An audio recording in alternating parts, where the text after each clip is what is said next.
माऊली, वारी म्हणजे काय? वारी म्हणजे खऱ्या अर्थाने महाराष्ट्रातील सांस्कृतिक आणि धार्मिक परंपरा म्हणजे वारी आहे. वारी म्हणजे खऱ्या अर्थाने जन्म मरणाची एडझार म्हणजे वारी असं म्हटलं जातं. खऱ्या अर्थाने जो वारी करतो अशा व्यक्तीस वारकरी असं म्हटलं जातं आणि त्यांच्या समूहाला दिंडी असं म्हटलं जातं. तरी वारी चालू कोणी केली? वारी आदिनाथ गुरु सकळ सिद्धांचा मच्छिंद्र तयाचा मुख्य शिष्य.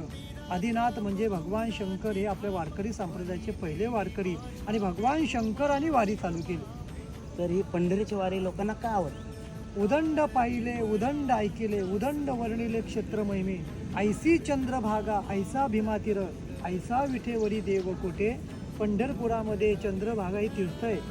भक्त पुंडलिकराय हे भक्त आहेत आणि संत हे नामदेव महाराज असल्यामुळे त्या पंढरपुरामध्ये पांडुरंग परमात्म्याचं वास्तव्य आहे. म्हणून सगळ्यांना पंढरपूर हे क्षेत्र आवडतं.